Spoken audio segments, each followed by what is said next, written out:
Forever fight as one. Avengers assemble. Hey, hey, Wolfpack, we're back with one final Marvel tier list for Marvel May. We're talking about the Avengers, ladies, once again. Okay, making sure you guys can hear me, making sure all my BS works. Looks like it does. Hey guys, thanks for showing up. Yeah, gonna be ending this on a guys-centric tiers list, talking about the hottest ladies of that underrated cartoon series, Avengers Earth's Mightiest Heroes. We all love us some hot chicks on this channel, and I gotta say, Marvel has some very pretty superhero ladies and supervillainesses, because this show almost rivals Bruce Timm's female art style. There are a lot of sexy ladies in the Avengers cartoon. A lot of high-class gals worthy of being a wife. Yes, we're doing a waifu tier list. I know, but I thought it'd be fun, and I want to do one that's a little shorter. Marvel has a lot of wonderful ladies, so I decided to talk about one of their best cartoon shows ever with all the high-class female characters. The good, the bad, and everything in between. Hey, I'm on time. Hey, Nate Leaper, I'm here. Of course, we know who will be in S tier. Yes, we do. Hella. Yeah, you guys I think you guys can predict who's gonna make it in what tier, but I want to do this for fun anyway. Yes, we're talking about all of the exquisite ladies of Marvel, specifically the Earth's Mightiest Heroes female characters. There are some really phenomenal female characters here, and of course many of them being iconic cartoon crushes, and not all of them are just Black Widow or Miss Marvel. No, we got pretty much every lady who matters in the Marvel superhero hemisphere. Got all the good, the bad, and even villainesses on here. And we will be judging them all on this here tier list. So let me go over the rules if this is your first tier list ever. I'll be judging, praising, critiquing each and every lovely lady who appeared in Earth's Mightiest Heroes from top best to bottom worst. Now I am going with simple letter grades this time around to make it easier to follow, and because I kind of want to make this a short tier list. But up top, we have S tier. These ones are the master class, the best of the best, the greatest wife material babes of all of this cartoon and possibly Marvel as a whole. We love them, fans love them. They are pretty much an exquisite lady that anybody would love. Underneath that, we have A tier. These ones are good, a bit flawed, not perfect, but definitely awesome. These are pretty fun ladies, pretty cool, kick-ass, definitely 8 or 9 out of 10s. They have a lot of great elements. They might not be my cup of cream or other people's, but they're definitely fun ladies to have, and I can definitely see a lot of people crushing on them. Then we have B. This one is mid-tier. These ladies are fine. Not great, but also not the worst thing ever. They are right smack in the middle. They are okay. An equal amount of good and an equal amount of bad. I like them, but I don't full-blown love them. They're definitely an interesting girl to have by your side, but might have some baggage that some people might not be on board with caring. Then underneath that, we have C tier. These ones are below average, honestly kind of the generic girls, or possibly girls who didn't have a lack of screen time, or might just be too evil to handle. These ones are underwhelming, definitely not somebody you want to put a ring on, not the kind you want to even ask out on a date because they might be too high maintenance or too villainous. But at rock bottom, we also have D tier. These ones are duds. Complete pass. No thank you. Not my type. Might be somebody else's type, but definitely not wife material, not date material, not girlfriend material. Definitely a lady you might want to completely skip out on. And no F tier because we're going to be nice because we're obviously gentlemen here. But yeah, lowest tier will be D tier because I don't think there's truly a god-awful female character Earth's Mightiest Heroes ever did. A lot of them are pretty great. We love them, fans love them, and I see them on a lot of people's crush lists. Only 4 minutes late this time. Hey, Shadow, you made it. Alright, let's see how high Wasp gets. Hey, Jon Snow, you made it. Hey, it's me. Hey, Monica, you made it. I'm kind of surprised to see you on here, since we're not doing the husbandos tier list. We all know who will be on S tier. Hey, I'm on time. Thanks for making it, Nate. Hey, Jon Snow, glad you could make it. You and Shadow are finally together in the same chat at last. Oh, you know how long I've been waiting for this? You make sure people remember when this happened. Yeah, this is definitely a fun tier list, making sure some people show up. Okay, you guys can hear me. Jon Snow, we know where Wasp will be on. Hi, Shadow.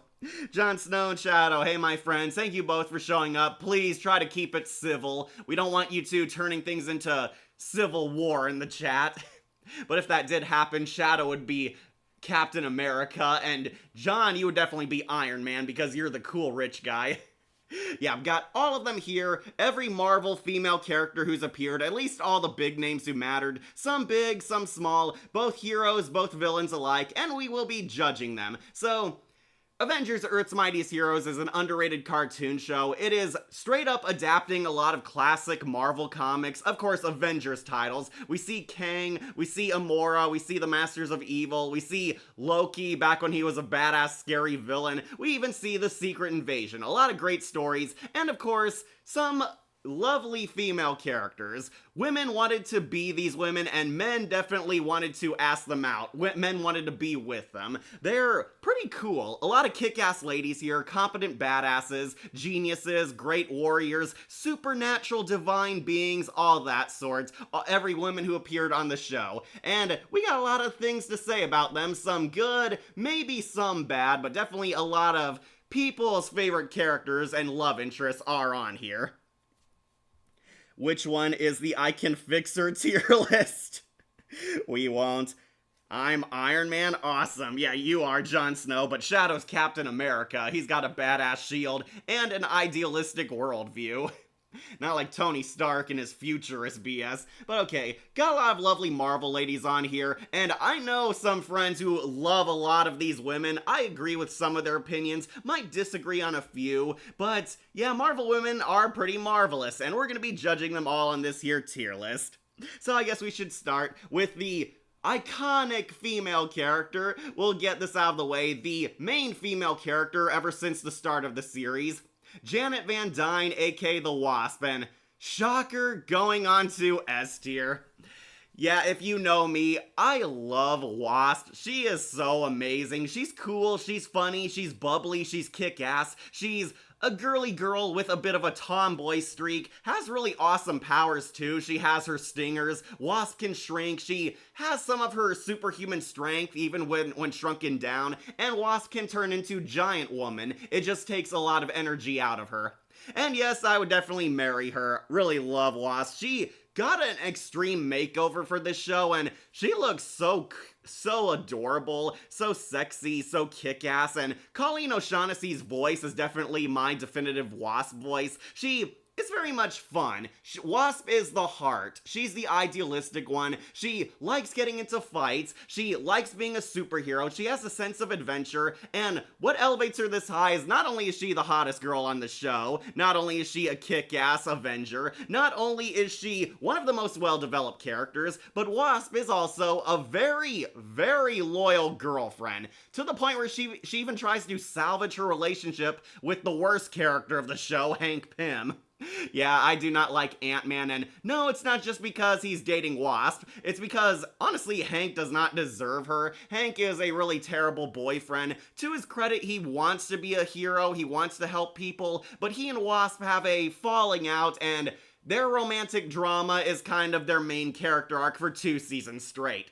And surprisingly, they do show that Wasp is the more sympathetic one. At times, you can kind of understand Ant-Man, but where I lost all sympathy for him was the whole Yellow Jacket transition.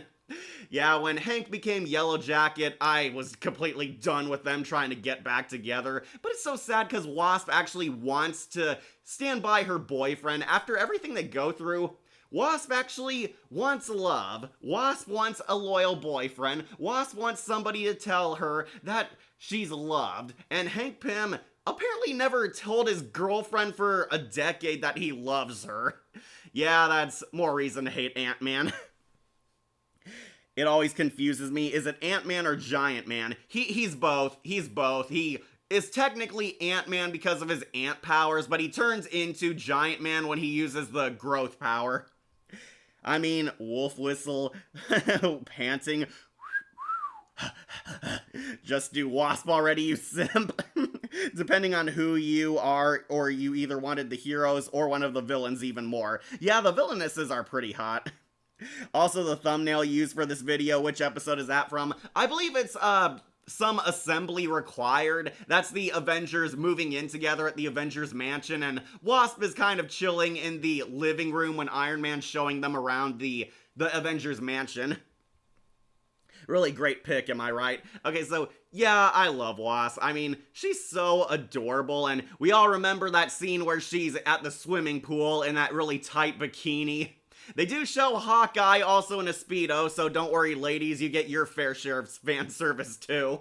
Yeah, Hawkeye and Wasp are chilling by the pool, and this pretty much made our fanboy history. Wasp is like lounging around, and they do have jiggle physics. It's a blink and you miss it moment, but yeah, Wasp is chilling around, and yeah, Wasp is actually pretty hot, somehow being more hot than a literal enchantress. I would definitely marry her. She is my type of girl. She's fun, she's adventurous, optimistic, and amazingly, a very loyal girlfriend, and that wins her a lot of points because not only is she beautiful on the outside, but beautiful on the inside too. Wasp is my love bug, and definitely number one on this tier list. Alright, so does that ruin the rest of this tier list for you guys? I hope not, because we do have some other exquisite Marvel girls on here. Catch up on comments. Surprised she doesn't appear in any other Avengers series after this. She does anime nights. I believe she's in one of the anime Avengers shows, the Avengers Disc Wars. I'm trying to remember if that's what it was called. Yeah, like, she's in, like, something called Disc Wars. I know she is also voiced by Kari Wahlgren at one point, and Colleen O'Shaughnessy would voice Wasp again in another, like, anime movie. They had, like, Wasp as a mother in one of the Avengers anime spin-offs, yet she does appear often. Wasp should be the go-to female Avenger, but no, everybody loves Black Widow because we get to see drawings of Scarlett Johansson. And no, she would never run off to Quantum Realm to cheat on anyone. Exactly, Nate Leaper, exactly. Sorry, reading your comments. I know, I'm a Wasp simp. Though, the only girl who can compete with her is definitely She-Hulk. And the good She-Hulk, not MCU She-Hulk. Let's not forget she's the comic characters of the series. Yeah, she is a comic book character. Still can't believe that her swimsuit scene got past the censors. Well, they do have Hawkeye on there, so it's not like the ladies aren't getting anything either. Yeah, Hawkeye's like in very short shorts and he's getting a suntan with her. Amazingly, Hawkeye never hits on Wasp. Wasp was not his type. No, Hawkeye was more interested in Mockingbird and Black Widow. It's summertime too. May is practically over. Yahoo! He-Man, here I come. Looking forward to that, Monica. I'm not gonna see it because I don't want to support Jared Leto. Hey, Cat. Hey, Light Jones. I find it funny how DC Comics has, like, the exact same character, except she's called Bumblebee. Yeah, but she's also a Teen Titan. Wasp is a legal adult, so they're allowed to have her in more romantic drama with adult edge. I mean, a comedic character. Yeah, Wasp is also pretty funny. Wasp loves being a superhero, has kind of an immature sense of humor, but she does know when to get serious when the hero drama gets serious. She does too. You left out the anime Marvel Future Avengers. Okay, that's what I was thinking of. She was in there too. Yeah, she's in there too. They use her more modern design where she literally looks like Catwoman but with wings. Yeah, Kari Wahlgren voiced her, and I believe Colleen O'Shaughnessy did reprise this role at one point, hoping Wasp makes it to Marvel Rivals. Hi, Cat. Hey, Saga. I'm alright, just went to the swap meet to find nothing. Aw, that's a shame. Maybe next time, Saga. But yeah, Colleen O'Shaughnessy, definitely my favorite voice for Wasp. Here's hoping she appears in Marvel Rivals, and I want Colleen to reprise her role. I'd be okay if Kari Wahlgren did dub her too, but Colleen O'Shaughnessy is iconic, and yeah, Wasp is my number one EMH waifu. So does that ruin the rest of this list? No, definitely not. I think we should do another Avenger. Let's knock off the other hottest girl of the show. Black Widow. Yep, here she is, everybody. Natasha Romanoff, aka Black Widow. And yep, she's also going on to S tier. Was there really any doubt? It's Black Widow. Everybody loves her. The fact that she was drawn like Scarlett Johansson from Iron Man 2 definitely won points in her favor. Though, believe it or not, Laura Bailey does not voice Black Widow in this Marvel cartoon. Instead, they got Vanessa Marshall, and she actually tries to sound like Natasha. I liked Future Avengers. They even gave us anime Green Goblin and Spider-Man. Aw, sick. I gotta see that now. Too bad they killed Wasp off screen in the next Avengers movie. Yeah, that is a shame, but I was more pissed that Wasp and Ant-Man's child was the most annoying character in that. Play some Pokemon Ruby on the DS to get Aggro, the Aron, and Sea-Sting the Tentacruel to level up. Awesome. Hi, Kat. Hey, Akira. EMH Waifu. Yep, Akira, you just missed us praise Wasp. Really love her. Now we're on Black Widow, and yeah, Black Widow, pretty kick-ass. I mean, she's a femme fatale villainess, of course. Black Widow kind of has some questionable loyalties. She is a dedicated soldier. She's loyal to Nick Fury. Unfortunately, not so loyal being a loyal girlfriend, because apparently she and Hawkeye were dating or in love with each other, but they don't end up together. And yeah, Black Widow, really cool, mysterious, confident, badass, has a lot of backbone, is not afraid to take on very harsh tasks, and yeah, basically the spy cat suit definitely worked in her favor. A lot of classic shots with Black Widow too. If people weren't crushing on Wasp or Miss Marvel, then Black Widow is definitely up there. Black Widow is basically undercover as a Hydra agent for half the first season, but it turns out, don't worry, she's a good girl. She is kind, she is friendly, she apologizes for screwing over Hawkeye, but it was a part of the job, and Hawkeye actually gets to kiss her. This really shocked me that Black Widow and Hawkeye are actually into each other in this cartoon. Tragically, it doesn't go anywhere because then Mockingbird shows up, and if you know the comics, Mockingbird is Hawkeye's actual wife in the future, so they kind of throw a wrench in their relationship. But yeah, is there really any doubt? She looks like Scarlett Johansson. Black Widow is also very cool, very kick-ass. She's a little more serious compared to Janet, but yeah, I can see people liking her. Like, who wouldn't want to marry Black Widow? Black Widow is amazing. Dang, it's been 14 years since this show ended. I know, Shadow, and it's still one of the best Avengers stories. I say about Stripperella versus Midnight, Stan Lee versus My Hero Academia, idea for Death Battle. Ah, pretty cool. Did they remember to tell us her backstory after she was dead and ruined Taskmaster? No, they did not, Nate Leaper, because this Black Widow is actually comic accurate. So, Widow does start out as a villain, but then she reveals that she's actually a good girl all along, and tragically she gets sidelined in Season 2. In Season 2, Widow once again goes undercover, but this time helping Nick Fury take on the Secret Invasion. And yeah, Widow's kind of there. She will definitely get outclassed by other ladies on this list, mostly because of a lack of screen time. But yeah, Black Widow is still pretty hot even in Earth's Mightiest Heroes timeline. Yeah, kept her hot in the live action films, kept her hot in the Avengers Assemble cartoon, and she's still hot here. Yeah, definitely perfect waifu material. Alright, let's get off one of the civilian characters. We'll knock off Jane? Yep, here's Jane Foster, who is going on to B tier. Okay, so nothing against Jane, but not really my type. Jane is actually a heroic medic helping people, and Thor is inspired to care about humans because he's emotionally moved by Jane's selflessness. And yeah, Jane is pretty nice, pretty responsible. I like that Wasp and her are kind of besties. Jane likes to watch scary movies with Wasp and show up to the Avengers mansion, mostly to see Thor because she crushes hard on him. Honestly, I'm not that into Jane. It would probably help if she was Natalie Portman, but here, I think she's fine. Honestly, really fine. Very nice, very kind. She cares about helping other people. They were going to kind of do the Jane becomes female Thor arc. That's at least what I was theorizing. Jane wants to be with Thor, but she's afraid she can't because she's immortal. She's a normal human being. She can't deal with the supernatural villains that always attack the Avengers, and I think that was kind of teasing that Jane was going to become Girl Thor like she does in the comics, and she and Thor probably would have become a kick-ass battle couple. That would have been pretty awesome to see, but as is, we didn't really get too much of her. She's there because she fulfills Thor's arc of bonding with Earthrealm a lot more. Like why Jane becomes female Thor? Well, that was basically an attempt to have her play a more important part in Marvel, but Thor was actually dead at the time, so they had her as the diverse replacement. Honestly, making Jane a Thor warrior is not a bad idea. The EMH cartoon was teasing that they were going to go down that path, but the show got canceled before they could fulfill it.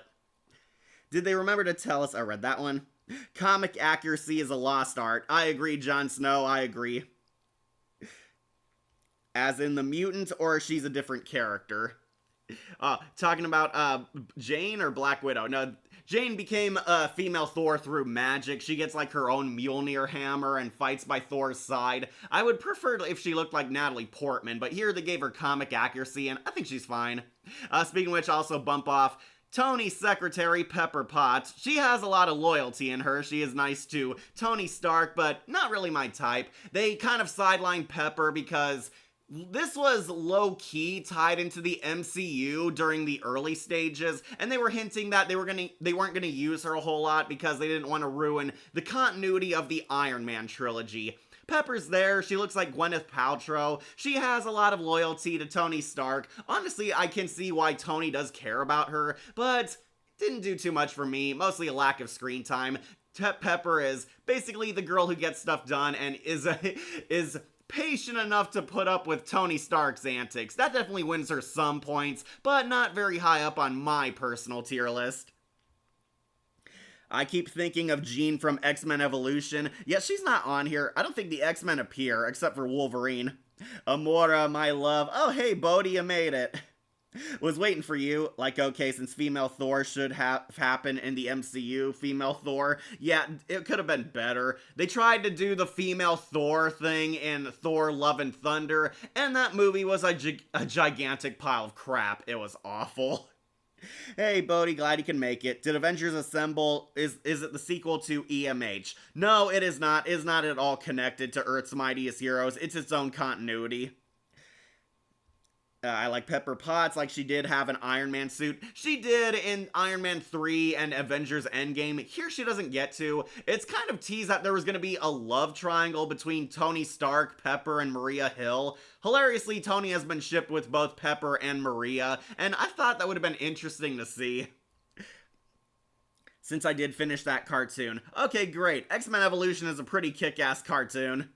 So, retcon the Earth's Mightiest Heroes. Nah, just kind of new canon, just forgetting it exists. It didn't happen at all, it's just a whole new cartoon canon.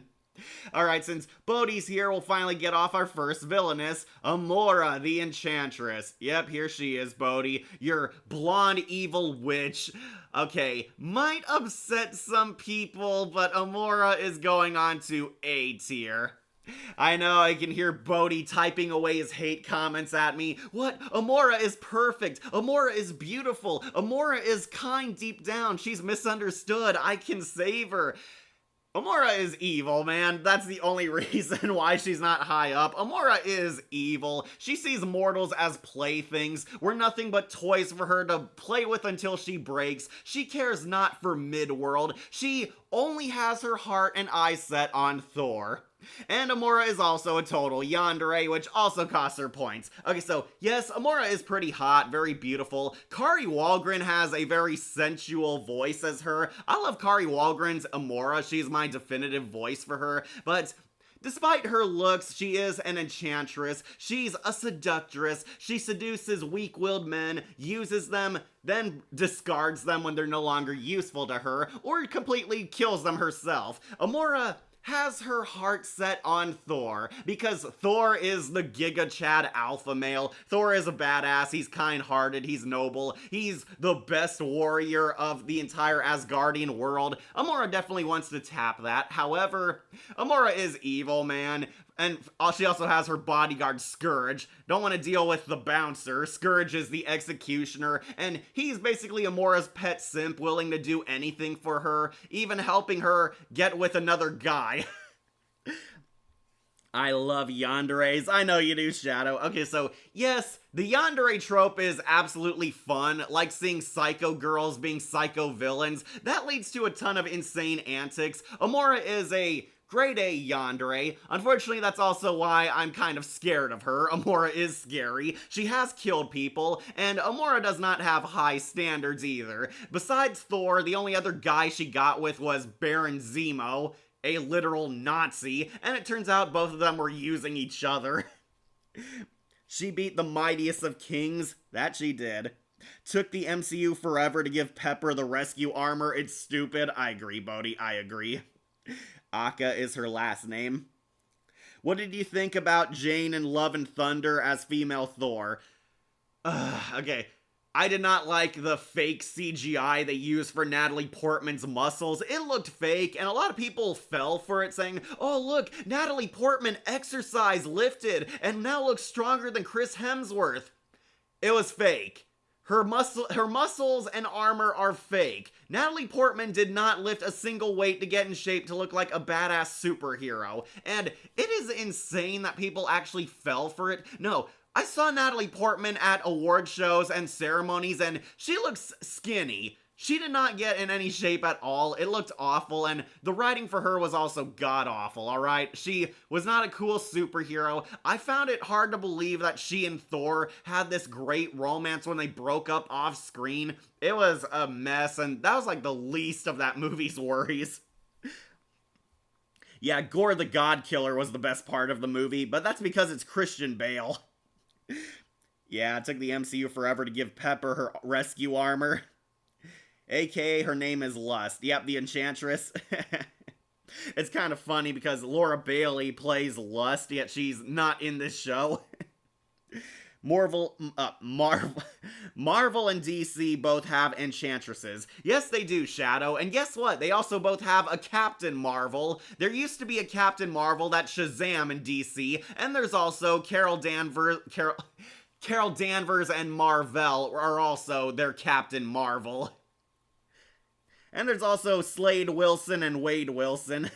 Yeah, I love yanderes too. And I see Fallen Hannah from Me, since she is like the Enchantress of Anime Expo. Oh, cool. I think Wolf was going to Anime Expo this summer. Jon Snow, you're right on the money. Amora's too high maintenance. Absolutely agree. Amora has issues. That's kind of another problem. Amora is not very well. She was kind of ostracized by Asgard because she's a witch. Lady Sif always refers to Amora as the evil witch, and nobody calls Amora by her name. They refer to her as the Enchantress because she's dangerous. They don't go into why Amora is so into Thor. I believe they were going to try their comic story where Thor was the only guy who was nice to her, who defended her and protected her, and that's why she's so obsessed with him. But he can't love her because Amora does not care about human lives. Thor is like literally the only Asgardian who cares about mortals and human beings. Nobody else does. Honestly, Amora's not the only one who suffers this problem, but Amora is the one who's not afraid to torment human beings just for her sick pleasures. I mean, Bodhi, did you see what she did to Living Laser, Chemistro, and the Masters of Evil? Amora was betrayed by Baron Zemo and the other teammates. Then she went on a complete psychotic revenge spree, going around basically killing them all. She wanted to kill Baron Zemo, murdered her way to get to him, and was prepared to destroy the mortal realm just to crush this guy. Amora was so evil that Baron Zemo had to team up with the Avengers just to stop her. You always lose good people during waifu wars. Yep, we do. Not to mention the characters, mostly Magneto, Nightcrawler appear in the crossover and the Kids WB promo with Ash Ketchum, Yugi Moto, The Flea, Joey Wheeler, Jackie Chan, Ozzy and Drix, etc. Yeah, I love Kids WB.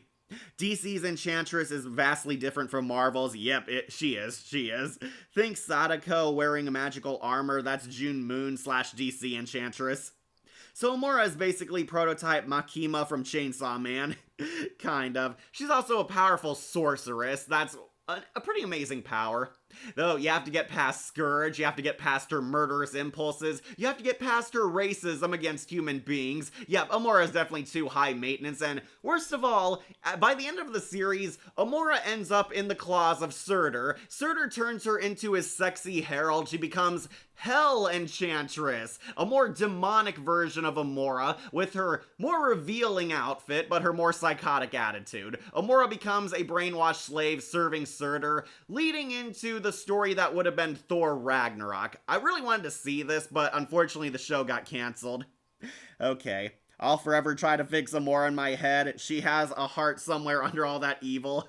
I agree, buddy. definitely pretty, and I do like Amora's ideal date is taking Thor away to a heaven dimension where they're in a valley, just having lots of sex and embracing each other, all to a peaceful melody of the enchanted forest.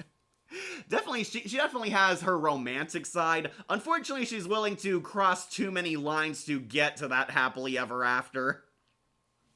We need a Thor tier list, male and female version. Yeah, we do. Like DC's Captain Marvel more than the Marvel's Captain Marvel, I agree. Shazam's badass. That he is, Bodhi, that he is. Like Enchantress needs to be in Marvel Rivals. Yes, she does, but they had Hela instead. Christina V should voice her with her Veronica Mayday voice. Hey, Bodhi, would you like Christina V voicing Amora the Enchantress? I think she could do it, but I'm kind of questioning what her skills would be in the game. Agree, like she was before Makima exist, yep. Also, Mora reminds me of Aphrodite from Greek mythology, but not in a good way. Yeah, basically, very tempting, kind of a love goddess kind of vibe coming from her. I do like Kari Walgren's voice for her. She is my definitive Amora for sure, but Amora just too high maintenance to make me want to marry her. Baron Zemo had it coming, honestly. He did, Bodhi, but it also shows you that Amora also has low standards. Okay, imagine if we got a season 3, that would have been awesome. Tomorrow, I'm going to watch the Pikachu short, Gotta Dance. Okay, awesome. At Monica, I think that's what she was initially inspired by when she was created. Yeah, basically, beautiful, blonde, temptress, love goddess, evil yandere. She believes in love, but she doesn't truly understand love, and that's kind of why she's down in A tier. I can definitely see why Bodhi likes her, though. Love the design work they did for her, and the Hell armor definitely made her even hotter, but unfortunately, the personality is what kills her. Yes, I will be judging on personality too, because I am a gentleman and fair like that. Sorry, Bodhi, but Amora's going on to A tier. Very fitting, though, since that's first letter of her name. Like, well, Lego Marvel gives an Enchantress minifigure in Lego Marvel Superheroes 2. Ah, see, I didn't get her in that game. Nah, I want either Grey DeLisle or Gabrielle Cartersis to voice Amora again in Rivals. Okay, pretty fair. I thought you wanted Mona Marshall to voice her. Grey DeLisle could definitely be a cool Amora, but I see Grey DeLisle as more a black cat because, you know, she played Catwoman, so clearly she's the feline femme fatale type. I hope Ben 10 Born Again fan film gets safe from WB since they claimed Scooby-Doo's live action fan film. That was BS. Honestly, I'd probably go for this and not Loki falling in love with himself. Yeah, okay, I'll give you one thing, Bodhi. Amora is way better than female Loki, who is supposed to be the MCU Enchantress, but very terrible at it. Okay, Amora will land on A. Alright, speaking of villainesses, we'll also bump off Madam Hydra, who is going on to B tier. Okay, yes. Madam Hydra is very pretty. She's another femme fatale type of villainess. She is serving with Hydra as the Nazi support chick, and she's also the leader of the Serpent Society, meaning Madam Hydra is part snake. And unfortunately, her personality is why she loses a lot of points. I know everybody loves clipping this moment where Madam Viper gets turned on by violence and very sexually uses her tongue to remove a grenade pin and throw it at Hawkeye. This scene became just as legendary as the Wasp by the pool scene, if you can believe it or not. And yeah, way prettier than Elaine from Seinfeld. She's the MCU Madam Hydra, and a very poor interpretation, I might add. But this Madam Hydra, yeah, I can see why she's a kick-ass femme fatale. She's seducing men, gaining power and allegiance for Baron von Strucker, but she's also completely crazy and psychotic. Madam Hydra hates America, hates everything the US government stands for, and is willing to murder innocent civilians just to harm the heroes. Yeah, definitely not interested in marrying her, but I will agree she's definitely a worthy femme fatale. Amora is better than Madam Hydra. Oh yeah, easy. easily, Bodhi, easily. Amora way better than Madam Hydra. But I will say she is very pretty. She even has like scars on her face hidden here. Yeah, sorry, her hair might be covering them, but Madam Hydra claims she was betrayed by people like Captain America. She has like scars on half her face, a bit of a mini Two-Face there, and it's why she wants to destroy everything the US stands for. Yeah, sorry, but I don't do terrorists. Though you gotta admit, Bodhi, Madam Hydra is much prettier here than when she was on the Wolverine. And could have had a Serpent Society, but no, like Viper for Marvel Rivals with Viper as actress to voice her. Yeah, I believe Vanessa Marshall also voices her. Amazingly, she does 2 femme fatale voices, one for Natasha and one for Madam Hydra. And they both sound very different, so kudos to her. Vanessa Marshall, underrated voice actress. But anyways, yeah, Madam Hydra's hot, but that's about it. Going on to mid-tier. Alright, speaking of which, we'll get one of our low contestants out of the way. Let's bump off Jocasta. She is a robot, and she never comes to life. Yeah, going on D. This character was going to be set up because she's Ultron's daughter / wife. Yeah, feel free to vomit. Ultron wanted to actually marry Wasp and rip out her brain, implant it into this fembot so they can finally be together and rule with a machine empire. Yes, Wasp is so hot, even Ultron wanted her, but he wanted to actually click with her, so he was gonna rip out Janet's brain and put it into Jocasta, and unfortunately that never happened. Jocasta never comes alive. It's hinted we would have seen this character again, but the show got cancelled. We do see Ultron's lairs destroyed, and all the robot bodies, except for strangely Jocasta, are destroyed in the chaos, hinting we would have seen her again, but as far as we know, Jocasta is a lifeless automaton who can't even come to life. So yeah, going on to D tier. I guess Ultron is from Alabama. Yeah. Christina V as Madam Viper, or Viper as actress. Unfortunately, Jennifer Yen is kind of retired from acting now. I can see her guest starring, lending her voice, but I'm not sure if she would commit to something as big as that. Since when did Christina V voice a female Marvel character? I'm kind of surprised she hasn't yet, honestly.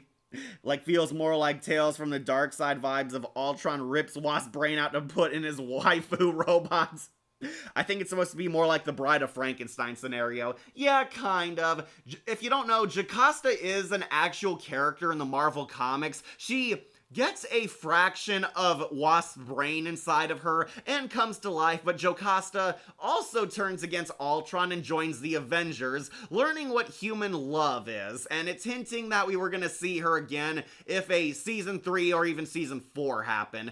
Unfortunately, Jocasta is a lifeless bot who was never fully finished, and that's why she's probably gonna be on rock bottom. Alright, let's move on. Next, we'll also bump off Quasar. Quasar is going on to our first C tier. This is Quasar, a member of the Guardians of the Galaxy, and basically she's an alien who doesn't understand human communication. Kind of messes with a relationship there, and honestly I didn't find her that pretty. Ironically, she kind of looks like Brie Larson. She has the really short haircut that she had for Endgame. She is a pretty cool kick-ass Guardian, but not sure if she's waifu material. Definitely a low-tier girl. Who is Quasar? I only know Gamora. Yeah, Gamora is way better. If Gamora was on this tier list, she would make it onto S tier. My buddy Bodhi knows how much I love Thanos' better daughter. Drax did it better. Yeah, way better. Quasar was supposed to be their Drax. She doesn't understand human communication, tries to talk with the Avengers, but they don't understand her complex vocabulary because she's a psychic alien. That's basically the only personality we get out of her. Yeah, Gamora and Nebula would have made it higher. Like, I'm glad MCU didn't happen making Ultron with a wife. Would have been weird if Ultron was simping for Michelle Pfeiffer in the MCU. Female Quasar? Okay. Yep, Bodhi, that's her. Fun fact, Blue Beetle and Young Justice's actor is also played by Diego from Go, Diego, Go. Wow, that's pretty cool. Next, we'll get Dr. Doom's female Doombot, who I'm very certain he has sex with. Yep, here's the Doombot secretary, and she's going on to D tier. Why? Because 1, she's a lifeless robot, and 2, Black Panther kills her. Yeah, Dr. Doom launches an assault on the Fantastic Four and the Avengers, and he takes away their women. Wasp and Susan Storm get abducted, so Dr. Doom can perform secret tests on them, and this is his number 1 woman, his right-hand woman, this evil, sexy, femme fatale Doombot, who helps Dr. Doom jack the girls and defeat Iron Man. She gets stealth killed by Black Panther. Yeah, Black Panther actually shoves his fist through her back, basically disemboweling her, and we see the twist that she was a machine all along. Yeah, I don't do robots, and you can't do it with a corpse. She is basically a dead woman now, going on to D tier. Cat really does not like fembots. That's not true, Shadow. I like Aya from Green Lantern, the animated series. She's my favorite fembot by far. And I do like 7 of 9 and Summer Glau from Terminator the Sarah Connor Chronicles, but those are robots who were actually growing beyond their programming, and 2, they didn't end up destroyed. So different than Platinum, aka Robotina. Yeah, I got that movie Akira, Justice League Gods and Monsters. I was thinking about reviewing it, but then Serum Lake kind of beat me to it. Serum Lake is a pretty good DC reviewer. Check out his stuff, he does a lot of short reviews. He already tackled Gods and Monsters before me by the time I was gonna do it, so I held off on it to do it later. But yeah, Doombot Girl going on to D tier. Also, Bodhi, I'm gonna knock off Amora's arch nemesis. This is, I can't remember her name, but she's a rival witch who wages war against Amora, and she ends up dead. Amora hires the Grey Gargoyle to help, and they turn her into stone and break her. Can't do it with a corpse, going on to D tier also. Oh yeah, Edie, how can I forget? Edie's a perfect fembot, indeed, Bodhi. Indeed. Yeah, Edie's also a great fembot. Unfortunately, Joker already called dibs on her, and I don't want to steal Joker's lady. Yeah, unfortunately, they made Edie a sexy fembot, and ironically, she's not a love interest. Honestly, that did kind of confuse me. They add Edie with a female body and James Vega, and they're both not love interests. James should have been a love interest for the female gamers, and Edie should have been promoted to a love interest for Shepard, considering how much time they spend with each other, but yeah. I like Mira from Dimension W anime, and Aegis from Persona 3 is my robo-waifu. Yeah, there are hot robot girls, just not these two because they didn't get to live before dying. Dr. Doom making a robot girlfriend is the saddest thing I ever heard in my life. It is, Monica. Dr. Doom wants Susan Storm so bad, but he creates sexy women bots to help him relieve himself, and yes, it is pretty pathetic. Yeah, I can see Julian McMahon doing this if they made Fantastic Four 3. Yeah, they're good fembots and also good male bots for you women out there. What about the fembot from the Lonely Twilight Zone episode? Well, unfortunately, Shadow, she is dead, and you can't love a corpse. Yeah, she ends up shot in the face. I reviewed that episode, Shadow. You should check it out. It's my rapid fire in the zones. These are shorts I did on the Twilight Zone because copyright was trying to kill our channel. I reviewed The Lonely. It's on there somewhere in our library. Talked about it and really loved that episode. Isn't Lex Luthor making a Lois bot in the comics? That wouldn't surprise me. Agreed, Edie could have been an amazing romance. Absolutely, Bodhi. It's kind of weird because I thought Edie and James Vega were supposed to be romance options, but no, they weren't. Adora's rival. Oh, Adora is Lady Sif's rival. Okay, thank you, Kira. Will you do a villainous because Black Cat has a new design in season 2 coming out in 2027? I'll have to watch it. I haven't finished that show. Sorry, Monica. Alright, next we'll bump off Whiplash, who has done nothing. Yeah, this character has pretty much had 0 screen time.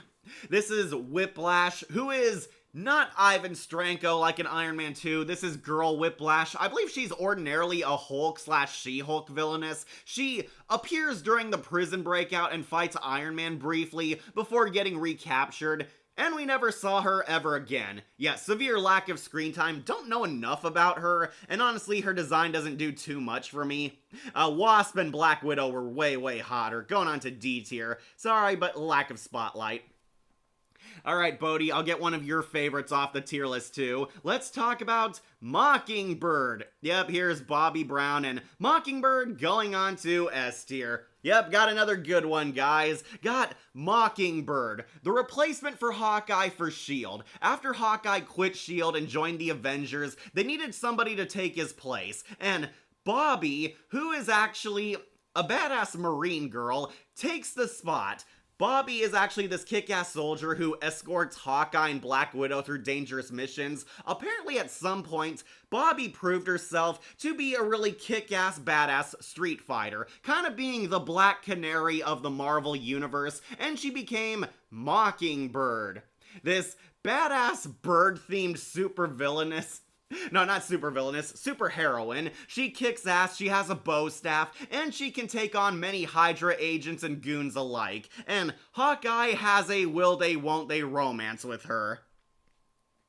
Weird, Markiplier played Black Hat in villainous English dub. Oh, he did, okay.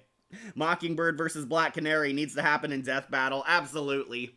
Yep, here's Mockingbird, and honestly, the outfit helps, as Hawkeye would say. If you can't tell, she's like wearing a sexy black leather jacket, wears like a unitard, and has her bird-themed mask here. She's kind of supposed to be like Black Canary. She's a street fighter, but she doesn't really have any superpowers, relying mostly on her bow staff. The staff can extend like 100 feet in the air. She can fight goons with it. She can take on Hydra punks, take on Skrulls, and can deal a lot of damage on people. I like her personality because Mockingbird's actually kind of the female equivalent to Hawkeye. She's funny, very chill, very relaxed, very sassy, has a sense of humor, and she gets along well with people. We see Mockingbird actually flirting with Hydra agents. Everybody's like laughing at her stories and enjoying her company. She almost seduces guards into letting her chains loose so she can break free. Unfortunately, Reaper kind of ruins that because he sees through her. But Mockingbird and Hawkeye, easily their best episode is they try to track down the Black Widow together, go to Hydra Island, and Mockingbird proves she's a competent hero, helping them, helping the Avengers, keeping up with Captain America and Black Panther. Yeah, I will say I do really like her. Mockingbird and Marvel Rivals, and Yellow Dino Thunder Ranger actress needs to voice her in the game. Oh yeah, you're talking about Kira. Yeah, she should. Yeah, Kira would definitely be a good voice actress for her. I wish she wouldn't be ashamed of appearing in superhero stuff and Power Ranger stuff, but what are you gonna do? Black Canary versus Sindel is like meh, like Scream Queen who are mothers. Yeah. I can see Black Canary winning because she's also pro-combatant, but Sindel will go for blood. Okay, so, yeah, I hope you're still watching, Bodhi, because I think Mockingbird is a pretty good wife material. Such a good wife that Hawkeye would put a ring on her and have children with her. Yeah, definitely a kick-ass bride. Gonna put her on the S tier.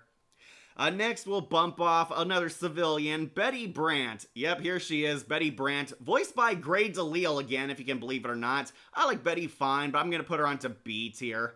Once again, another love interest I don't care for. I do like that they drew her like Elizabeth Banks from the Sam Raimi Spider-Man trilogy. That was a pretty fun design, and Grey DeLisle, one of my favorite voice actresses, but honestly not sure if I would put her on the wife list. She's more so practically connected to J. Jonah Jameson, helping him out, helping with the job. She is an on-again, off-again love interest for Peter Parker at times. Not sure if they were going to end up in this continuity since we don't see Mary Jane or Gwen or, Felicia Hardy, but I think Betty's fine. Definitely a pretty girl, but not really my type. Gonna put her on the mid-tier. Needed Bobby the moment I saw her. Yeah, I loved her, Bodhi. Hey, Bodhi, did you know that blonde Marine girl escorting Hawkeye and the Widow was actually Mockingbird the entire time? Just asking. Or did you like the twist that she reveals that was me? Remember when I used to take you on escort missions, Hawkeye? Well, now I'm a full-fledged super like you. No Red She-Hulk. Apologies, Akira, but the She-Hulks did not make it on this show. I suspect they were going to appear because Red Hulk did appear, but they never got around to it. No Betty Ross in this continuity. Like Ultimate Spider-Man never shows Black Cat. Yeah, that sucked. Ultimate Spider-Man had so many seasons and so many episodes, and Black Cat is not even mentioned in that series. Just another reason for me to skip it. Like I say, I bet he's going on to B tier. Speaking of which, we'll also bump off Michael Kovac's girlfriend, who is going on to C tier. Yeah, I like that she waited 3 to 5 years for Michael to come back, but ultimately she didn't get to do too much. Michael Kovac was experimented on by the Kree. He comes back now reborn as a super weapon. Wasp projects a lot of her and Hank Pym's romantic drama onto this couple. She wants to help Michael. She sees a lot of herself in Karina, but ultimately Michael realizes that he's become an overpowered monster and doesn't want to endanger his girlfriend. He ends up scaring her away, and he teleports to a Twilight Zone dimension to seal himself off from the rest of humanity. Honestly, kind of a depressing episode, but Karina, honestly not sure if she's my type. One, she's spoken for, so I'm not the type that tries to take another man's woman. And two, she didn't really get to do a whole much. She's basically a damsel in distress for the second half of the episode. Didn't really get to learn enough about her. Gonna put her onto C tier. That was a pretty cool twist. If she can get away with that, she's on par with Natasha. Yeah, that is pretty cool, huh, Bodhi? Yeah, don't worry, Mockingbird made it up higher, and she's a lot more better wife material than Amora. Yes, I will fight you on that one, Bodhi. Alright, next we'll bump off Lady Sif. Lady Sif I actually do like. I'm gonna put her onto A tier.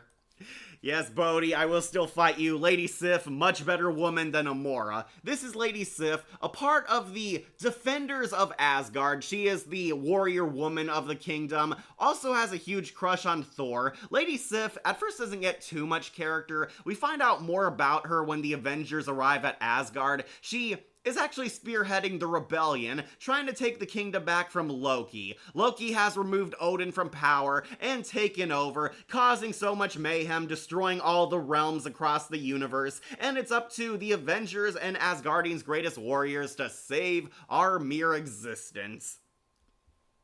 Lady Sif and Enchantress fight in A tier? Yeah, they would. Okay, I really like Lady Sif. One, she's voiced by Nika Futterman, one of my favorite voice actresses. And two, yeah, I really like her. She's actually a pretty kick-ass girl. Definitely would want to be with her, just as hot as she was in the MCU.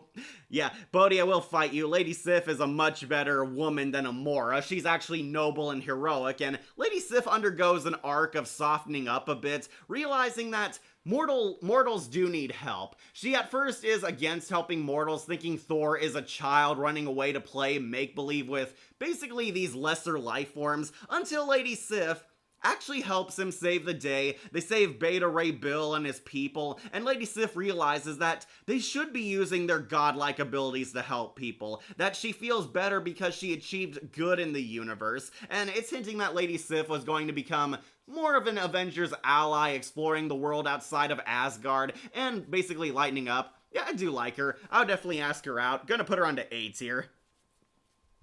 Ranking every Batman Brave and the Bold character. I saw that comment. The thing is, Nate, I do have to rewatch the show because some characters are complete one-shot characters, so I might not have enough memory on some of them. Like any luck of Black Cat or She-Hulk tier list? Sadly not. The only She-Hulk tier list I could find was ranking her show's characters, and I know you guys are probably not going to be interested in seeing that.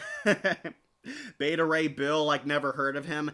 He's basically a horse alien version of Thor. He gets his own Mjolnir hammer, gets his own Thor suit and powers. He starts out as Thor's enemy, then they become total best friends by the end. It's a very quirky episode, but not one I really like to rewatch a lot. He appeared in like one episode, and he and Thor basically become friends, and Thor convinces Asgard to open up their borders, help more people across the realms instead of protecting themselves only. But yeah, Bodhi, if you're watching, love Lady Sif. Gonna put her onto A tier. She is awesome.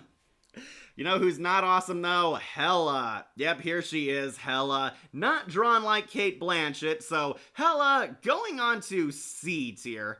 Yeah, I do think she is fairly pretty, but Hela is scary. Yes, this is Hela, the Asgardian goddess of death, and she is basically a very sinister female Satan.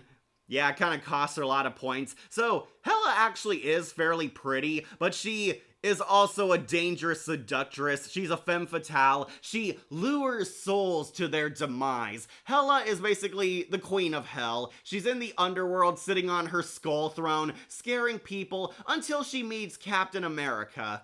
Captain America ends up in the world of death, and he makes a deal with Hela, is very strongly hinting that Hela wants Captain America to be her trophy warrior, her boy toy. Hela makes a deal with Steve Rogers that she'll send him back to the realm of the living, but in exchange, she'll owe him a favor. Spoilers, we never find out what this actually is because the show got canceled and never followed up on it. Get Hela away from me. Don't you mean get the Hela away from me, Bodhi? Okay, come on, Bodhi, you gotta admit, Hela is very pretty. Nika Futterman uses her Asajj Ventress voice for Hela, which honestly does sound really hot. Nika Futterman has a good seductress voice, but Hela is terrifying. She's actually scarier than Amora. Hela is basically a demonic goddess, wants to own people's souls, wants to basically take Captain America and make him her boy toy, her trophy warrior, her greatest minion ever. It's implied the deal is Captain America's soul will be hers. She'll send him back to the realm of the living, but when he does die, she owns his ass. That's basically what I theorized their deal was, and I think this was gonna lead into the Civil War story arc. Spoilers for Civil War. Captain America actually dies at the end, and I think he was going to end up in Hela's clutches and be turned into an evil Captain America. Hela's also half symbiote. They prove it in Marvel Rivals. Yeah, they did. XD. Very pretty, but not worth dying for. I will say Marvel Rivals Hela is worth dying for. Sadly, they did not make her look like Cate Blanchett. I kind of wish they went with her recent Marvel Skins armor. She's got the scandalous skull armor. That is pretty hot. She does kind of look Morgan sexy. But this Hela, definitely still creepy. That's Marvel Rivals, though, was an interesting direction. I agree. I'm kind of surprised they didn't have Amora in Marvel Rivals yet, considering that she's the bigger name, but I think they were kind of piggybacking off of Hela getting in the spotlight ever since Thor Ragnarok. Get the Hela away from me. So like Bizarro Thor. Yeah, kind of Akira. Beta Ray Bill is kind of like that, but he's much more noble. And also smarter because he has a high-tech alien colony ship. Well, Hela isn't the devil, that could be Loki. Yeah, Loki is evil. They don't say this in the show, but Hela is a sister of Thor and Loki. She's the missing Odin child. She's Odin's daughter, but she was banished into hell because she was just too evil. Thor Ragnarok kind of kept this accurate, that she and Odin used to be a villain family. Then Odin tried to turn good and he banished Hela away to hell because she was way too far gone. And based on what we see in EMH, she still is kind of sinister. Yeah, apparently all that time being grounded in hell has not mellowed her out one bit. There's many people who want Amora in Rivals. It's high time. Absolutely, Bodhi. And I know you want Grey DeLeo or the other actress to voice her. I want Kari Wahlgren to come back as Amora. She was great. Also, people want Hela versus Ares, Morgana versus Hela, Hela versus DC Hades.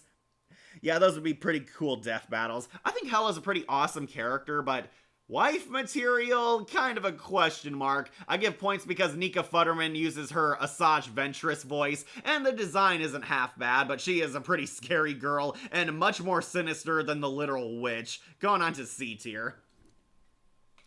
Alright, Bodhi, since you stuck with us so far, I think we'll knock off your girl, Quake. Yep, here she is. Here's Quake, Daisy, played by the ever-so-lovely Lacey Chabert, and Lacey's voice definitely wins her a lot of points. I'm gonna put her onto A tier. Yeah, I will put her under Amora. Or should I put her above?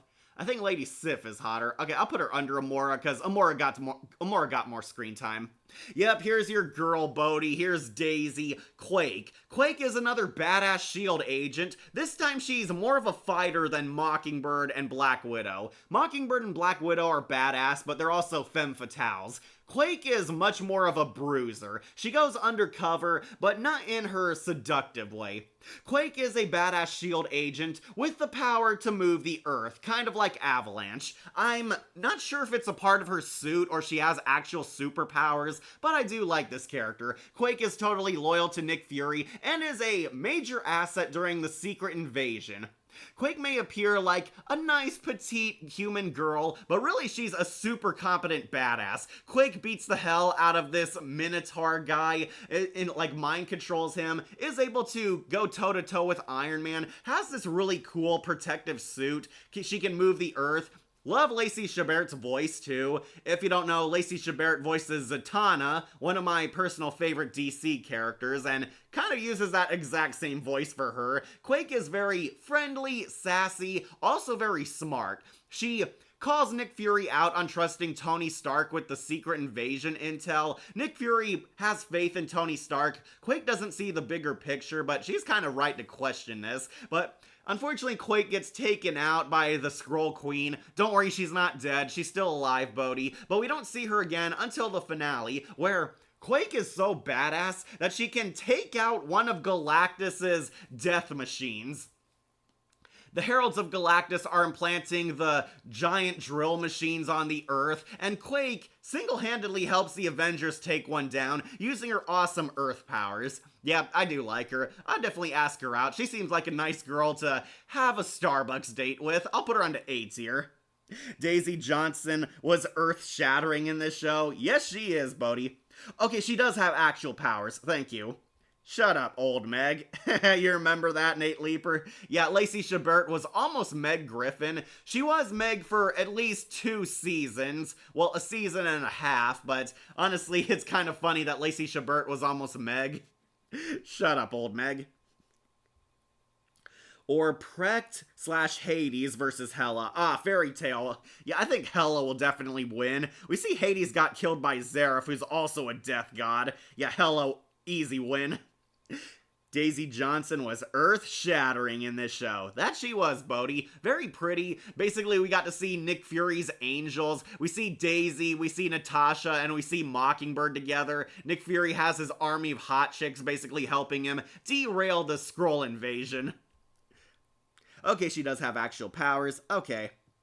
Quake versus Tremor, or versus Terra. No offense, but I think Terra will definitely win, because Terra is a lot more unstable with her powers. Okay, so, yeah, I like Quake. She's pretty adorable, very bubbly, very fun, has a good sense of humor, and she's also a total badass that can move entire worlds. Yeah, she's going on to A tier for sure. You can thank Lacey Chabert because she has a very wondrous voice.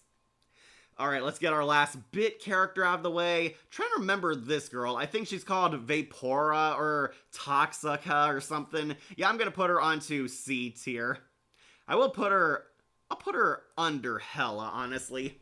Remember this chick? She's a part of the leader's Gamma Mutants. This is a living elemental. She's a poison radiation gas cloud in a sexy humanoid form. I believe Colleen O'Shaughnessy also voices her. Trying to remember her name, but basically she is a living poison. That she's supposed to be kind of like Poison Ivy. She's beautiful but deadly, and she puts like a toxic kiss on Captain America, infecting him with gamma radiation. Yeah, she's pretty, but also very scary, very dangerous, and very psychotic. She believes in the gamma radiation mutant supremacy. Yeah, going on to C tier. Bye, Nate. We need a Marvel Rivals tier list. I gotta play all the characters, and we're still expecting more. Quake should be on Marvel Rivals. I think Lacey Chabert should voice her again, honestly.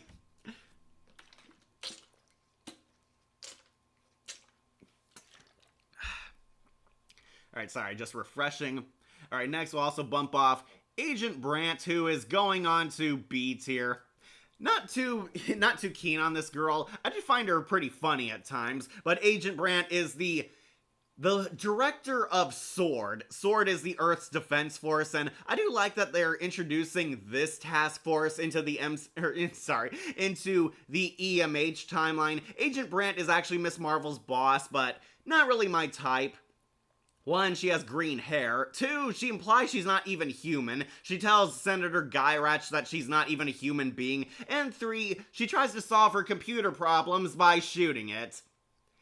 Yeah, definitely not my type. Going on to B tier. Her name is Vapor. Okay, the green gas gal. Thank you.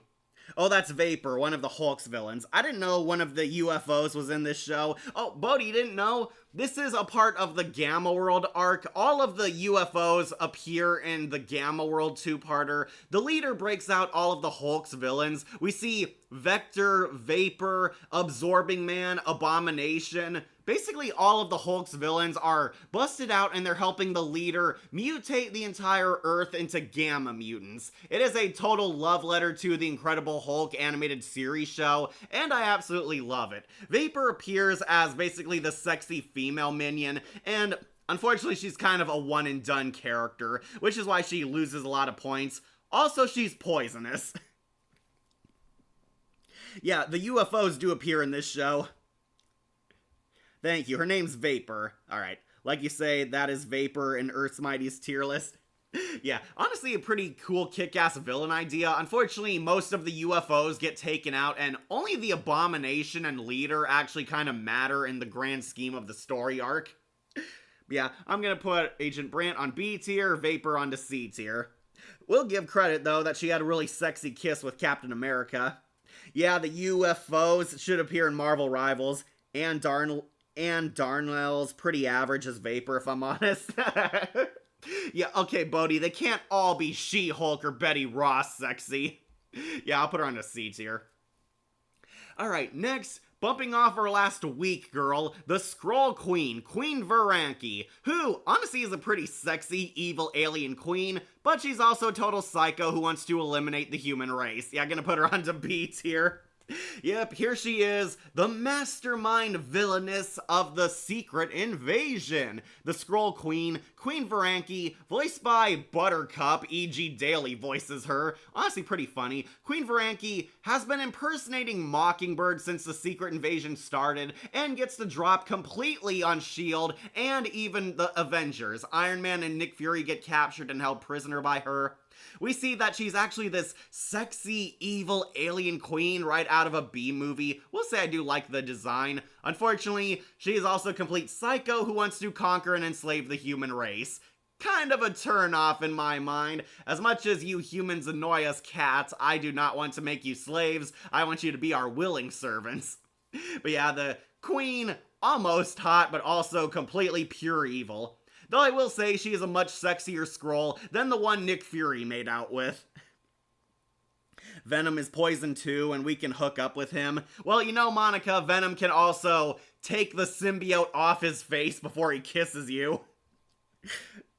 Like Vapor's actress, we need Kari Wahlgren or Christina V. Yeah, they could probably do a good job. I think Colleen O'Shaughnessy did a good job for like the 3 lines Vapor had, but didn't really do anything for me. Anyways, Skrull Queen going on to B tier. Now we get into some high-class girls again. Let's find, if Bodhi, if you're still here, we'll do Carol Danvers, aka Miss Marvel. Miss Marvel going on to high S tier. Yeah, sorry, they kind of cut off her face in this picture. I did not make this tier list, I found it, but hey, at least you guys get to see all the parts you want to see. Here she is, folks, the marvelous girl, Miss Marvel, Carol Danvers, and yeah, she is pretty hot. This show did the impossible. They made a likable version of Miss Marvel. Miss Marvel is a character a lot of shows have struggled to introduce to newbie viewers, and honestly I think they did a great job. Miss Marvel is usually the no-nonsense, dead serious girl, but here they kind of lighten her up and make her a friend of the Avengers, and to actually give her a profound character arc. So we do meet Carol when she's a normal Air Force soldier in season 1. She accidentally gets mutated by a laser blast through an electric box, hitting her as Marvel is shielding her, causing them to splice DNA. Carol gets part Kree DNA inside of her and gains all the superhuman abilities that the Kree species has. My cosmic wife. Get in line, Bodhi. Get in line. Carol Danvers was likable in future Avengers. Yeah, she was. I love Jennifer Hale's voice as her. Jennifer Hale is one of my all-time favorite voice actresses, and she is my definitive Carol Danvers. She sounds like the character, gave her a lot of life, persona, and amazingly likability.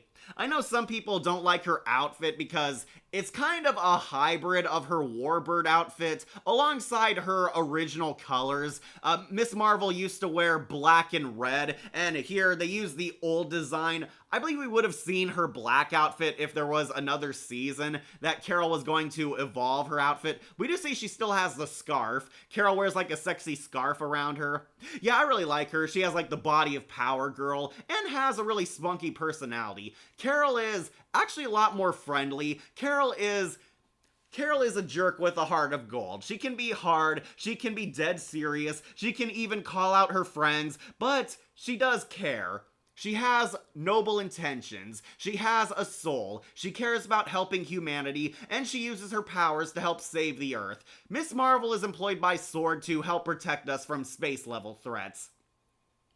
This impresses the Avengers so much that Iron Man asks her to join them, and Miss Marvel is actually ecstatic about this. Yeah, no jerk Carol Danvers here. We see fangirl Carol Danvers, and she is so cute. She's actually bubbly, kind of gushing. You mean, I get to be an Avenger? That's kind of exciting. Carol tries to save face, of course. She's trying to act like the serious, mature girl, but she actually kind of pals around with her friends. We see a lighthearted side to her. We see Hawkeye and Tony are definitely checking her out. Yeah, we see Wasp is actually excited. I'm just so happy to have another girl join the team. And both Clint and Tony are checking her out. Here, here. Classic scene. And yeah, the outfit, pretty good. I do like this outfit. It did grow on me. I know everybody loves the Warbird outfit because that look is iconic. Here, it's not too bad. They're paying tribute to her classic look, but also mixing it with the infamous Warbird outfit. She is really cool. She is a badass. Carol is actually very noble. She can take damage. She is willing to put herself out there and fight people, and yeah, most men are attracted to that. Yeah, don't be fooled by the internet. We do find strong women attractive, and Carol is definitely one of the top tier ones.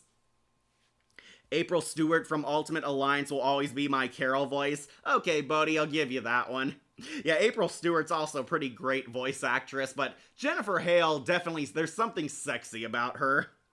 Is Captain Marvel in Marvel Rivals yet? I thought she was. I heard they were bringing her on board. Not sure if they're going to use her Warbird outfit or use the Brie Larson Marvel. Miss Marvel is played by Grey DeLisle in Avengers Assemble and Superhero Squad. Remember Bodhi, she was in Superhero Squad. Kind of disappointed Miss Marvel didn't get to do a whole lot in the Superhero Squad show. We need a Marvel cartoon tier list. We do, but I've never seen the Silver Surfer cartoon, and I gotta find Pride of the X-Men somewhere.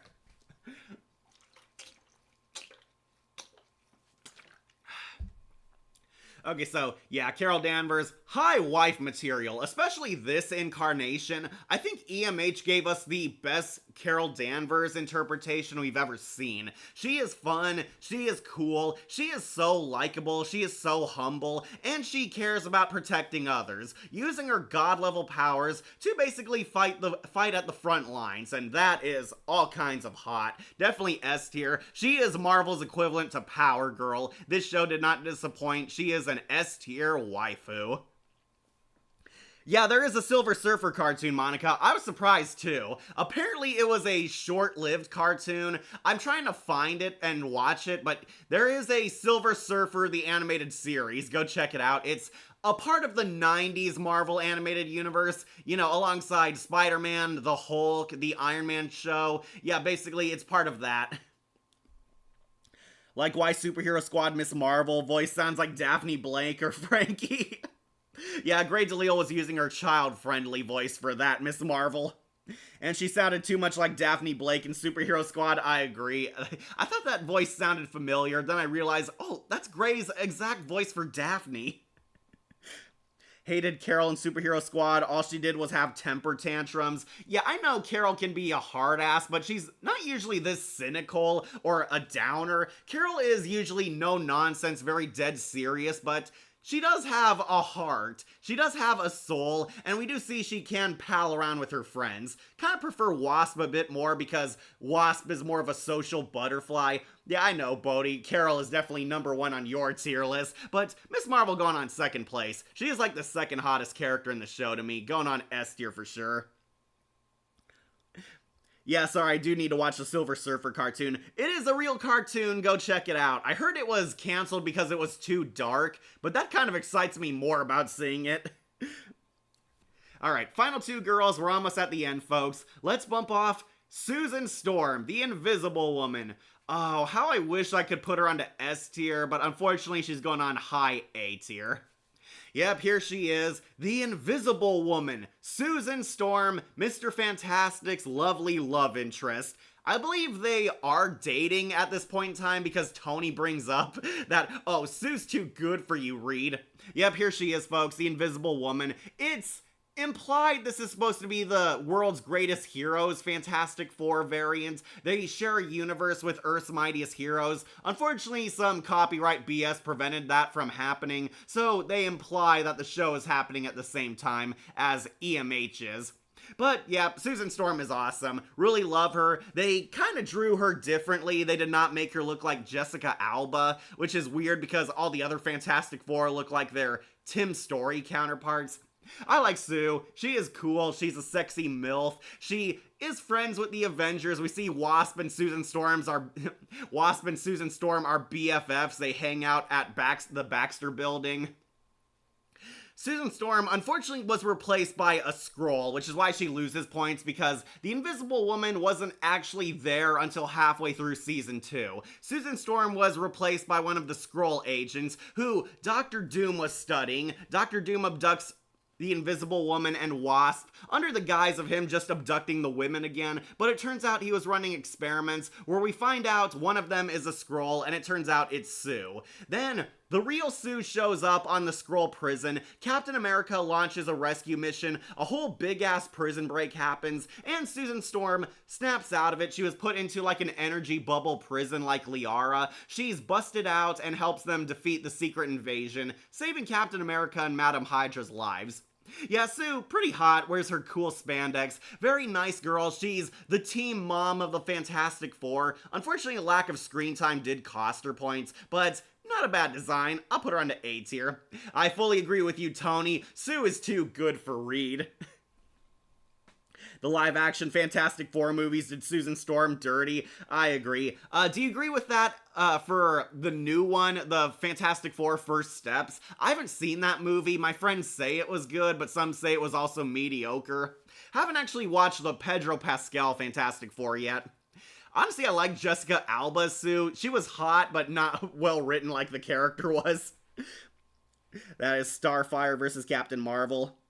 So, what's for June's tier list in the future? Maybe do the Final Destination now with Bloodline. Yeah, I might do that.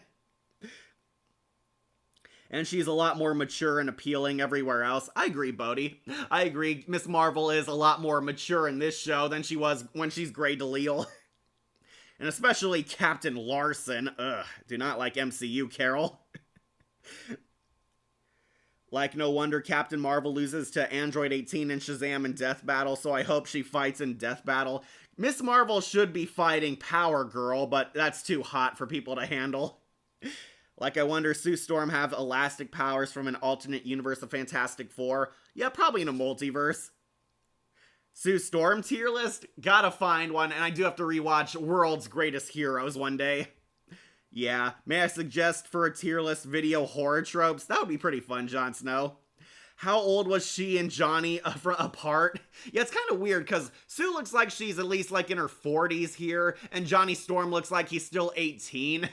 Kind of weird, but yeah, they made her look a lot older, even though she and Johnny are roughly close to each other's age in real life. Yeah, I'm not sure why, but yeah, they made Sue look older because I guess they didn't want to make the relationship with her and Reed look creepy when really it never has been. Yeah, I think Sue's pretty hot. Gonna put her on to 8 here.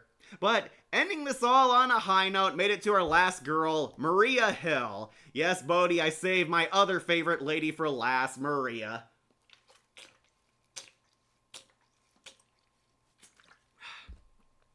Okay, this might surprise a lot of people, but Director Hill actually is S tier, and she's the 3rd hottest girl on the show. I love Maria Hill. Her design is so sexy. She kind of looks like a Hispanic version of Catwoman, wears that sexy cat suit, has those infamous shots showing how her butt is, and Maria Hill, really cool, really kick-ass spy character. She is also kind of a hard-ass no-nonsense, but hides a heart of gold beneath her hardened exterior.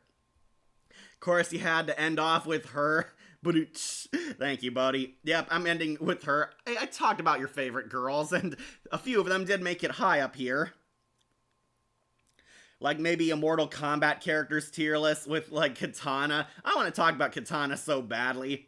Maria Hill's the last one. Like it is done. It is, but I gotta go over Maria. Okay, so believe it or not, Maria Hill actually undergoes a fantastic character arc throughout both seasons. Maria Hill starts out as kind of this downer bitch. She does not like the Avengers, trying to get the Avengers to fall in line, trying to coerce Tony into signing up with S.H.I.E.L.D., being with them, being their allies, and forcing them to submit to what's going to evolve into her future Superhero Registration Act. Maria Hill wants the Avengers by her side, but at first, she's kind of mean, but then we find out in Season 2, she actually has a soft side. Maria Hill actually can be friendly, actually can hang out with Tony Stark, actually bonds well with people when she's not on the clock. In Season 1, yes, Maria is very mean, honestly ready to fight the Avengers before the actual supervillains, but then Season 2, complete turnaround. Maria Hill went from the worst character of the show into a huge fan favorite. 1, we see Maria can be nicer. 2, she actually explains why she's trying to force the Avengers to join with her. Maria Hill is afraid of collateral damage, afraid of civilian casualties. She wants the Avengers to sign up with them so they can work together, and one day, civilians may be killed in the crossfire of a superhero-supervillain battle, and she's gonna be forced to arrest the Avengers if that does happen.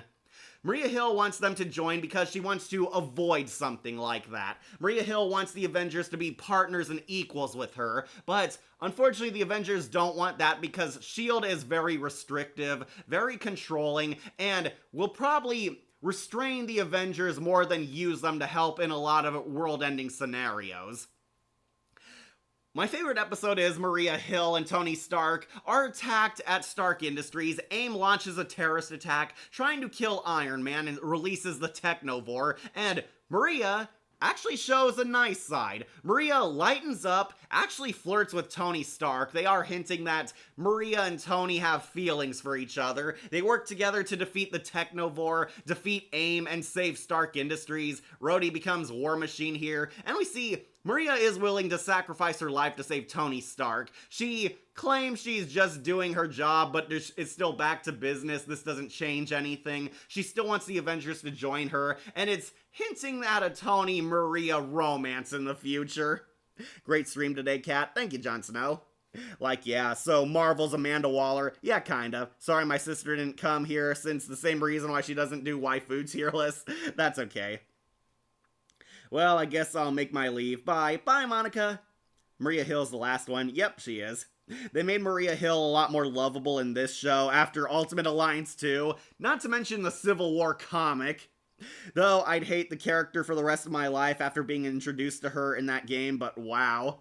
Yeah, Maria Hill actually is likable. We see Maria Hill mellows out somewhat and is more open to working with the Avengers. She helps them, and Maria Hill helps saves the day at the Secret Invasion. She saves Nick Fury and Tony Stark, apologizes for being such a bitch, but she's still sticking to her main ideals. She still wants the Avengers to join them, but she is a lot more friendly with the Avengers. She helps them, she saves Tony Stark, saves Nick Fury, actually admits to her faults at times, and Maria Hill becomes a lot more competent as the series goes on.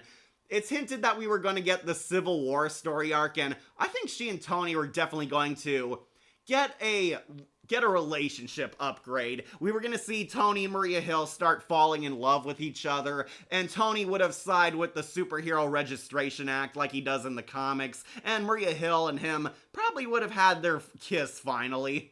But Maria Hill is awesome. Really love her design. Like Kari Wurr's voice. She was actually pretty underrated in this show, and she undergoes one of the best character arcs in the entire series, pretty much turning her from the worst character into one of the best girls. And yeah, she is pretty fire. Really like her. She is kick-ass. She is sexy in that Catwoman suit. Love the haircut too. Maria Hill definitely wife material for me. I'm gonna put her onto S tier at 3rd place. Maria has so much potential. I agree, Bodhi. Maria Hill is definitely gonna get her redemption arc if this show continued. Yeah, they made Maria Hill one of my favorite characters, and that is amazing considering Black Widow and the Enchantress are also in this. Maria Hill definitely in the top 3 hottest women on this show. And she is beautiful, but I think Quake looks better in one of those uniforms. Yeah, she does, but she has her yellow armor here. But we did it. We friggin' did it. We completed this tier list. Talked about all the lovely ladies of the Avengers. All the good, the bad, and the Jocasta. Like, fun fact, Lego Catwoman has a white cat minifigure like Imagine. That looks pretty cool. Yeah, I know you love Quake, Bodhi, but Maria Hill definitely does things to me. Really like Maria Hill's look in this show, and it helps that she also gets a lot of spotlight. Maria Hill is practically one of the biggest reoccurring characters on this show. Somehow Maria Hill got more screen time in this than Black Widow did. Really fun list. Thank you, Bodhi. We'll go over it one last time for any of you late birds, or for those of you who skip click all the way to the end to see the ranking in full, and you'll get your teases for future projects. But we'll go over this one last time. Let me catch my breath, catch up on comments. Thank you for joining, Bodhi. Sorry your girl Amora is down low, but she scares me.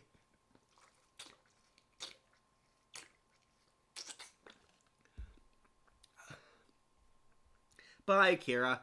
Okay, in D, at rock bottom is Jocasta because she is a lifeless robot. Then we got Adora, who is punk killed. We got Whiplash, who did nothing. And we got Doom's Sexbot, who is also a lifeless robot, who dies in the end. Yep, all these easily the weakest women. Severe lack of screen time, severe lack of character, and 2 of them are, or I should say 3 of them are not even alive. Easy D's. Then in C tier, we have Quasar, should have gotten Gamora, Michael Kovac's girlfriend, barely even a character, Vapor, honestly underutilized, and Hela, who is terrifying. Yep, definitely C tier. Below average women, pretty good designs, but honestly not my type, and some of them are very dangerous, going on to C tier. Then in mid tier, we have Betty Brant, we also have Agent Brant, they have the same name, that confused me. Yeah, Agent Brant, Betty Brant, we have Jane Foster, Pepper Potts, Madam Hydra, and the Skrull Queen. They're basic, they're alright, they're fine. Definitely not my type. I can see other people really liking them. Not the worst characters ever, but come on, they are so outclassed by the top ladies. Bye, Kira. Okay, our top ladies, Quake, yep, your pretty Daisy made it up here, Bodhi. Really like her. Lacey Chabert, definitely a beautiful voice. Amora, the Enchantress. Was there really any doubt? She's a top-tier femme fatale. Lady Sif, kick-ass warrior woman. And the Invisible Woman, she's the mother of Marvel. All these ladies pretty awesome. I do like them. I could see other fans ranking them on S tier. For me, they're definitely gold medals, but they're only top 5 platinum. Speaking of which, the S tier, Mockingbird. They actually made this character much more popular through this series, and E.G. Daily is now my definitive Mockingbird. Really like her. Love her spunky attitude. Black Widow. Yep, any doubt, she's the best femme fatale of Marvel. Of course she make it this high. Maria Hill. Third hottest girl on the show. I really like this character. They turned her around so well. Love her look, love her attitude, love her design, love how kick-ass she is, and love that she got redeemed, proving that she is a heroic woman. Then, Miss Marvel. Yep, she's marvelous. Really like her. Jennifer Hale has a really kick-ass voice. Love the design, love the writing, love how they redeemed her and made her a fan favorite Avenger. But number one has to go to my girl, Janet Van Dyne. Yep, I am a Wasp simp. I really like her. She's fun. She's adorable. She's kick-ass. Colleen O'Shaughnessy's greatest role ever next to Eno. This is a top-tier Marvel babe. She is my number one Marvel EMH waifu. And that completes our tier list. Yep, Wasp is number one, and at dead last is, ironically, the robot based on her, Jocasta. Sorry, Jocasta, but if we got a season 3, you probably would have made it higher. But yeah, the dead robot is at rock bottom, and number one is my love bug. What can I say? I love Wasp. Wasp is my favorite character on the show, and wouldn't you know, she's also my favorite Marvel lady. But yeah, that completes this tier list. Take one snapshot if you want to see the ranking in full, trying to squeeze them all here. Talk about every girl on the show. It is a kick-ass show and has very, very marvelous designs. But these are my top 5 best. Okay, so what's gonna happen in the future? We're done with Marvel tier lists for now. Don't worry, it's not the last you'll ever see of them. But we're gonna start doing some other stuff back to our usual wheelhouse. Wolf and I want to do regular show season 6. That's definitely on the horizon. And I still got to do the Scooby-Doo one, trying to create the Scooby-Doo tier list of all his variants. Those two are definitely on the horizon. Got some Halloween ones I'm planning to do. Got to do the Penguin in the future, of course. But yeah, regular show season 6 is the most likely one. For videos, I do have a Twilight Zone review available on Patreon. Go check it out. I also have some early Halloween videos up there. I did one with House, and I did one with a top 10. Wolf also did a Patreon exclusive anime review. Go check it out. Pretty good stuff. We do have future videos on there. Expect the Twilight Zone one to drop at the earliest. That's the one that's closest to coming out soon. And for what I'm making in the future, some people are actually requesting I do another Tales from the Dark Side video. Got some Goosebumps we're trying to finish up. We're on our final 3 Goosebumps episodes, but apparently some Patreons want me to do the Dark Side first. I want to see how well my Twilight Zone one does first, if I might pick up another Rapid Fire. And I might do a top 10. I'm thinking about it, but I'm trying to pick which top 10 to do. But those are all the teases you're getting. Thank you all for joining me. I'm glad you really loved these tier lists. I enjoyed doing them. This was definitely a fun one to end Marvel May on. Don't expect a tier list tomorrow. We're not doing one Sunday. Don't worry, that day's our day off. So don't hold your breath on seeing Wolf Entertainment come back that day. For June tier list, definitely gotta do regular show. I know people want me to do Mortal Kombat, so I might do a Katana one. But thank you all for joining me. I'm glad you love these tier lists. I'm glad you love these streams. And I'm glad we all agree on these fantastic Marvel ladies. But I'll finally set you guys free. Remember to like, comment, share, and subscribe, or just tune in for more videos posted here on Wolf Entertainment. I'm your host, Catastrophe, and I'll see you all next time. Excelsior!